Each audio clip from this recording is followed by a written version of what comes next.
આજથી ચૈત્ર નવરાત્રીની શરૂઆત થઈ છે। સુરતના અંબિકા નિકેતન મંદિરોમાં ભક્તોની ભારે ભીડ જોવા મળી। મંદિરમાં માતાજીને અદ્ભુત શણગાર કરવામાં આવ્યા। વહેલી સવારથી જ ભક્તોને મંદિરને બહાર મોટી લાઈનો જોવા મળી હતી। આજથી ચૈત્ર નવરાત્રીની શરૂઆત થઈ છે। સુરતના અંબિકા નિકેતન મંદિરમાં ભક્તોની ભારે ભીડ જોવા મળી। મંદિરમાં માતાજીને અદ્ભુત શણગાર કરવામાં આવ્યા।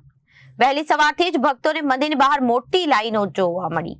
ચૈત્ર નવરાત્રીમાં અનેક લોકો દ્વારા ઉપવાસ પણ રાખવામાં આવતા હોય છે। મંદિર તરફથી અદ્ભુત વ્યવસ્થા પણ કરવામાં આવી। જી આપણે આ કઈ જગ્યાએ મંદિર આવેલું છે, કેટલું દૂર છે, આજે નવરાત્રી ચાલુ થઈ ગઈ છે, તો અંબિકા નિકેતન એટલે પ્રખ્યાત થઈ ગયેલું છે અઠવા લાઇન્સમાં।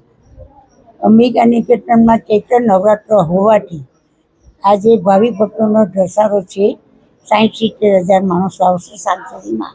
અને ગરમીની હિસાબે અમે મંડપની રચના કરવામાં આવી છે, પાણીની સુવિધા કરવામાં આવી છે। ગરમી વધારેની લાખો પંખા ફુવારા મૂક્યા છે, પંખા મૂક્યા છે।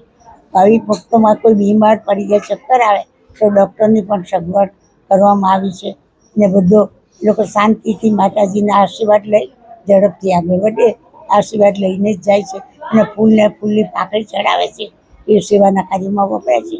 હવે અમે આ વર્ષે એક નવું કામ કરી રહ્યા છીએ। માનવ પાંગળિયાની સામે માનવ પાંગળિયા વધારી રહ્યા છે।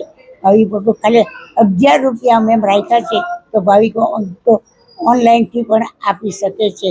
તેમાં દરેક ગરીબ માણસનો પણ સદુપયોગ થઈ શકશે, તે માટે।